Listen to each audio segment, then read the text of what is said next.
Welcome, and thank you all for joining us for this high-level perspective on what is being called the greatest reallocation of capital in recent history. But I don't know that it's capital moving away. It's not just a departure from hydrocarbons, but this is really a regeneration of capital into the technologies and into the businesses that we need to meet our energy transition challenge. So this is a geographical shift, it's a sectoral shift, and really an excitement that's happening in the sector.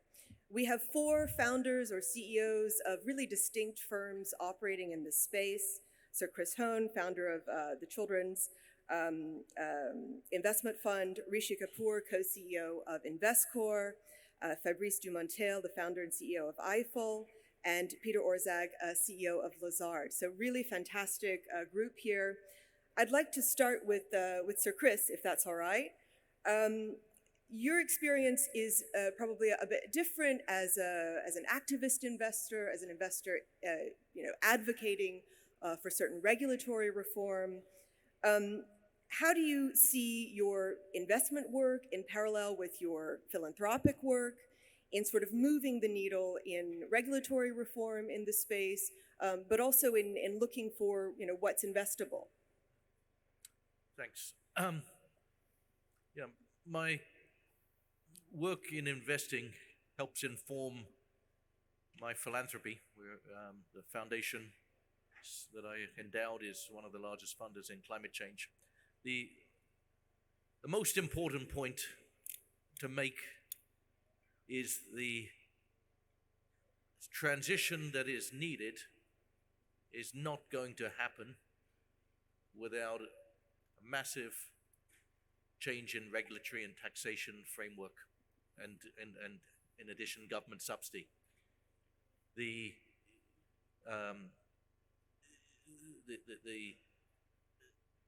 green technologies have a price premium, a cost. They need to be advantaged versus dirty technologies significantly. Otherwise, we will never see the trillions of dollars that we need to see coming into that. We heard a nice example of someone saying returns on solar. Simple example were 6%. How can that make sense for them to invest in that versus government bonds or bonds at 5%? Yep, especially in low-income countries taking currency risk and political risk. So, and the reason is that there's no penalty for fossil fuels and no advantaging of green fuels. The externality isn't priced and isn't regulated. And so there's this huge myth that I would love to burst, that this transition is going to happen without massive change in regulation, taxation, and subsidy. Strong response there in our audience, and I think we'll get more to what those incentives in the regulatory reform might look like. Certainly we're seeing a lot in the US right now. I'd like to go now to Rishi Kapoor, who is co-CEO of Investcorp. Investcorp, of course, is organic and local to the GCC, based in Bahrain, a more traditional private equity approach. Rishi, how is Investcorp internalizing climate finance as an opportunity, but also in terms of these broader shared goals of meeting our net zero targets? And are you seeing, or will you be allocating specific investment funds or vehicles for this purpose? Yeah, thanks, Karen. So you're right. When you take a firm like Investcorp that specializes in private investing all over the world, the way we look at our responsibility when it comes to managing climate risk, managing climate adaptation and the associated transition, but also being a proactive allocator of capital to facilitate that transition, I break it down into 3 components. The first, not surprisingly, is our responsibility as a corporate, right? As a company. Now, we are a professional services company, So it's not that hard, but it is important for us to put ourselves out there upfront and lay out our own net zero journey, our goals, our objectives. And we've been pretty clear about the fact that using science-based targets, we aim to achieve net zero as a company, InvestCorp, by 2050. But that to me is just the foundational layer. Think of it as 10% of our overall effort. Another 30% of our effort goes towards looking at our portfolio of investments. We have more than 70 companies that we've invested in globally, all over the world. And those are just companies. In addition to that, we have about 11, close to $12 billion of real estate assets that we own all over the world. Working with those companies, with those properties, and helping them navigate their own decarbonization journeys, their own path to net zero over the long term is equally important for a firm like InvestCorp, not just to embrace, but to drive, to show genuine leadership on. And we've done precisely that as well. Now, the complexity in doing that stems from the fact that as a private investment firm, our hold period is typically 4 to 5 years. The journey is 20 to 30 years, right? So we can lay out an agenda, we can mobilize the necessary resources, working with our investee companies and our properties. But in more cases than not, we are unlikely to see it through to the end game. So what we need to do is create enough moving inertia such that it sustains itself on its own, even if we are no longer owners of that asset in 4 or 5 years from now. And that's, as I said, that's like 30% of the work that a firm like InvestCorp ought to do, and we in particular are doing. 60% of our effort is really mobilized towards embracing what is likely to be, and I love the tagline of this discussion, one of the most disruptive allocations of capital that the world has seen, certainly a once-in-a-generation opportunity from the perspective of an investor looking to generate and target strong risk-adjusted returns over a medium to long-term horizon. To us, it seems somewhat similar to what the digital disruption was to the overall economic landscape, affecting virtually every industry that make up an economy in its whole. And the same thing applies in the case of climate. Helping corporates and consumers worldwide decarbonize, reduce their emission footprints requires a reimagination of products, of services across all sectors of industry. And that reimagination in turn is going to be fueled initially by innovation, but once that innovation has happened, which is the case, the estimates are that 2/3 to 70% of the innovation necessary to achieve net zero is already behind us. The trick now is taking that innovation, converting it into commercially proven solutions, and then accelerating the adoption of those solutions such that, to Chris's point earlier, the price point comes down and they can be made affordable such that consumers and corporates can in fact adopt and embrace them. That's where capital, risk capital in particular, the kind of capital that InvestCorp specializes in providing, which is what we've done for 4 decades now, becomes so impactful, right? So recognizing that opportunity, recognizing our own DNA in that space, we have established a dedicated effort, our Climate Solutions platform, that is going to target growth capital investments solely in companies whose primary product or service or technology is all about helping decarbonization. That's it. Investing in companies globally around that premise. And our ancillary objective, in addition to tapping the massive growth potential that sits in that space, is to also achieve that affordability factor, right? That reduction in price point, such that the global south, which is probably a part of the world that is most impacted by climate change, but also least able to address it head on, help them be able to afford and embrace these new products and services and technologies so that they can combat the risks. So that's how we are looking to lay out a full, holistic roadmap at InvestCorp in terms of addressing not just climate change, but climate finance, climate investment, and climate return. I'd love to come back to this sort of timeline and the way that you are making investments and how you would incorporate kind of a profitability into that timeline. But I want to go to Fabrice and ask a sort of similar question. How does your firm fit into the capital stack that Rishi's sort of describing here? There's a lot of different kinds of opportunities. The number that's been thrown around from that McKinsey study, that study was almost 10 years ago. My husband was a partner at McKinsey. He worked on that study. And I think the logic has changed, perhaps. But there's still sort of a traditional project finance, which is necessary, but also the financing which Rishi describes towards firms, the scalability. So maybe you could talk to us a little bit about how you see investment opportunities, the sort of granularity of the firms and technologies that you're interested in investing in. Yeah, thank you. I think you're right.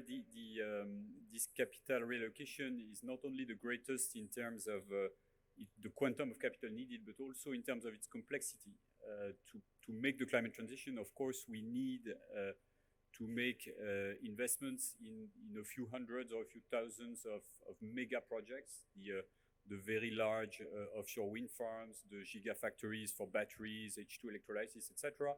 But that's the easy part, I would say.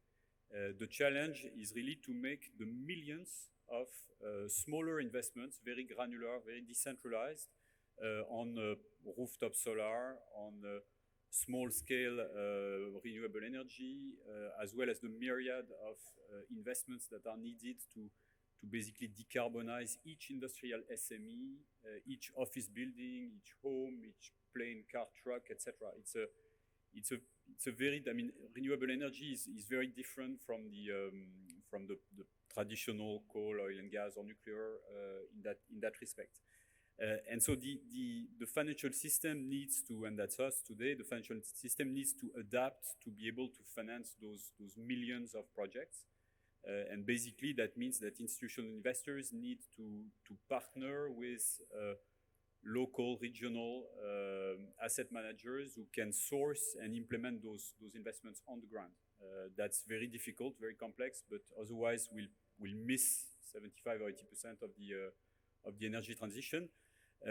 My firm, Eiffel Investment Group, which is specialized in climate finance, very small compared to InvestCorp. We have approximately 10 billion euros of capital, but we specialize in this very granular approach. In the past 5 years alone, we've financed more than 3,000 companies and renewable energy assets all across Europe. So that's wind, solar, biogas, EV charging points, etc. Each asset is very small individually, a few megawatts, a few million euros of capital expenditure, but there are many of them. With our existing funds, we will increase that number to 10,000, and we hope to go beyond that. One last remark, making these very granular investments is very challenging, but it's also a solution to the risk-return issue that was discussed just before, as these smaller investments very often have better risk-return profiles.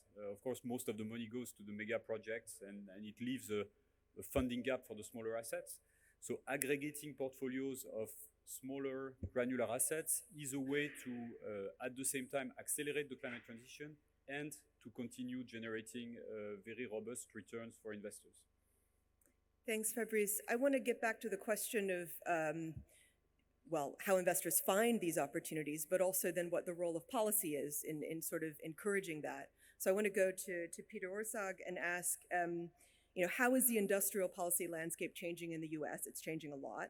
And how does that prove the case for large-scale manufacturing and clean energy like the IRA?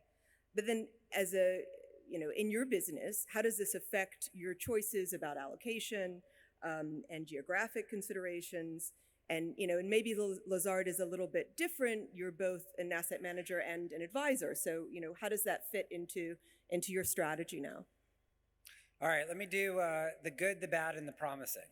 So the good is if we sat in this room a decade ago or 15 years ago and tried to predict the course of the cost of alternative energy production, almost everyone in the room would have gotten wrong that the cost of utility scale solar has fallen by 83% since 2009, and the cost of onshore wind has fallen by 63% since 2009, according to the Lazard Levelized Cost of Energy Studies. So that's good.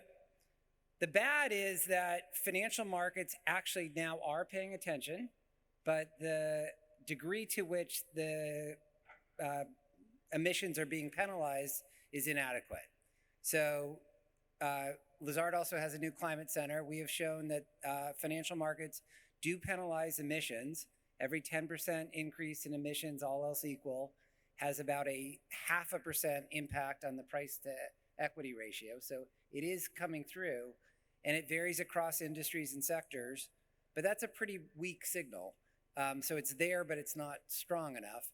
And another reflection of the disconnect in markets is if you look at, for example, the projections necessary for oil production to get to net zero, and compare that to either the analyst forecast or the forecast embodied in current valuation of many oil-producing companies, there is a massive disconnect between the market and the net zero pathway in terms of what people think will happen. So that's the bad. Now, what's the promising? I completely agree that what needs to happen here is stronger signals from policy to change all of that dynamic. But I'm going to get to the promising, but continuing to just say it has to be a carbon price is going to lead, it's the road to nowhere. So what we need to do is take what we can get. And let me give you a couple examples. I mean, the obvious one is the Inflation Reduction Act. Maybe we can come back to that, but that's an obvious one. Two other ones that might be less obvious. First, received almost no attention, but a couple weeks ago, the Biden administration issued a new A4, which may seem very obscure. It dictates the discount rate that the US government uses to evaluate everything that the government does in terms of cost-benefit analysis. And in particular, it reduced the discount rate the US government will use for long-term analyses like on climate interventions to 2%. And if you think that that's not a big deal, moving from 3% to 2% sounds really small. It's a 1/3 reduction in the discount rate. That moves the social cost of carbon from $56 a ton to more than $195 a ton. So a 1/3 reduction in the discount rate, more than 3x the social cost of carbon that is then used to evaluate government policy. There's an example of moving government policy, that's not a carbon tax. Second example that I'd highlight is the opportunity for a super Brussels effect through a combination of the EU and the US forming standards or forming blocks in particular sectors. And the most immediate and the most promising example of that is the opportunity for a set of green aluminum and steel arrangements that would form a super block around the US and the EU, effectively setting energy efficiency standards in those important sectors.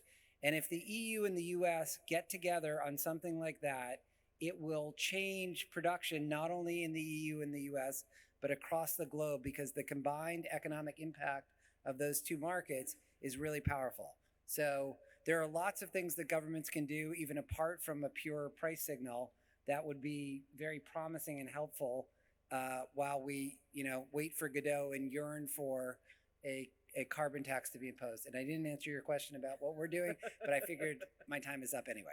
No, that's fantastic. We still have a good bit of time, so I'm going to go for another round. I wonder, Sir Chris, do you want to react on these sort of policy plans and what you think works? That's absolutely right. I didn't mean to say a carbon tax is the only tool. There are three tools for policy: carbon pricing, which, by the way, we have to some degree in Europe already with the emission trading scheme. So it's not in every region a fantasy. It's having an impact there in many sectors. But the carbon emission standards is absolutely a necessary thing, that so that and they have to be applied to every sector of industry and transportation, not simply energy production, all sectors.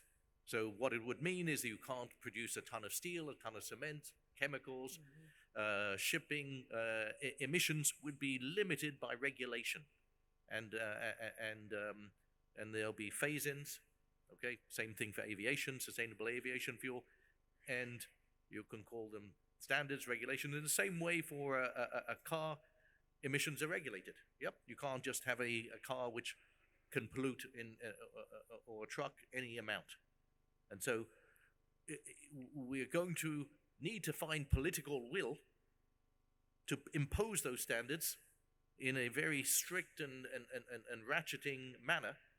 And the role, a key role for people in business, people in influence, has to be to advocate for those standards. And industry, in particular, needs to advocate for them, because politicians follow, they don't lead. And as an investor, I'm always asking the industries I invest in to push for regulation. And it doesn't happen in a vacuum. Right. Okay, this is probably my most important point, is all these returns that people are talking about making, high returns from investing in the green transition, they're not there without the regulation. And let's make another fundamental point. We don't have the time. Okay? We're already out of time. And so to think that we can tinker around and do incrementalism is ridiculous, and pretend that things are happening. What's happening? Emissions keep rising every year. And the idea that when we peak, somehow that's the problem is fixed, ridiculous. Okay? It has to go to zero, not simply peak. And it has to happen quickly. So the scale of the problem is so huge and so urgent that only, let's call it, radical policy change now is going to have any hope. And what's missing is that all these people in influence with money and relationships and need to be making this case aggressively, because we see President Trump announcing that he's going to gut and repeal the IRA. Former President Trump.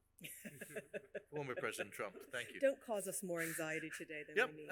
And so, that's I don't want anyone to live and pretend that, rearrange deck chairs on the Titanic and pretend, that little investments here and there are going to fix the problem. Yep. And the acid test is emissions keep rising. Yeah. Well, it's not little investments, though, right? I mean, the UN Agency for Trade and Development thinks we will create a market of maybe $9.5 trillion of manufacturing and goods related to decarbonization. So that's a tremendous investment opportunity, right? Emissions keep rising year after year. Fossil fuel use keeps rising. So that's the acid test.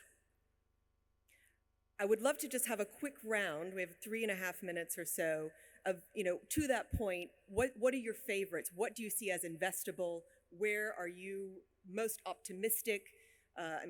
Sir Chris makes the point that, yes, we need a more strict policy sort of momentum into identifying what those technologies and what those businesses look like and encouraging them to grow. But right now, what do you see? I mean, Rishi, we've talked about concrete, for example, but what do you see as an opportunity? Look, I'll just be very, very direct and very specific. We've identified 4 areas that we feel are the most promising amongst the whole lot. And those 4 areas are defined by one common consideration, which is there is already some momentum in those. First, not surprisingly, is actually carbon management. And what I mean by carbon management is carbon accounting, reporting. You need to know where you're at so that you can actually implement action plans to address where you want to going forward. Carbon trading is included within that, carbon capture, direct removal of carbon, etc., all within carbon management. Second is mobility. Electric vehicles have got the ball rolling, but micromobility and everything else that is around it in terms of the data associated with managing charging stations, etc., is the second. Third, to your point, is the built environment. It's a third of total emissions on an annual basis. We've made an investment, for instance, in a company that provides a low carbon alternative to concrete panels, right? It's an ideal illustration of what lies within the realm of the possible. And fourth is food and ag, right? That's also 20+% of total emissions. There's ample opportunity over there to continue to decarbonize and reduce the emissions footprint with whatever has already happened in terms of innovation and adoption. Excellent. Peter? Well, look, on the asset management side of our business, we are applying a climate perspective across the board, not for ESG's sake, but because we do think over the medium to long term, both the physical risk and the policy implications are relevant. So there's not one sector, but it's across the board. On the advisory side, I think that the wobbles that we've seen over the past 3 to 6 months in renewables will play through. And so there's a ton of activity in wind and solar that we're involved in. Obviously, a lot of hype, but a lot of underlying reality on hydrogen.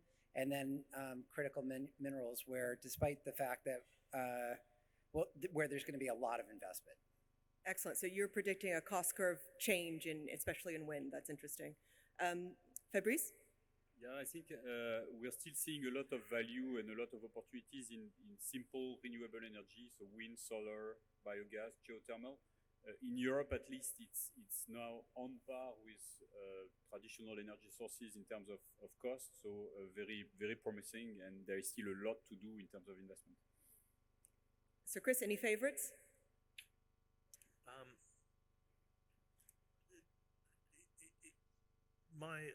We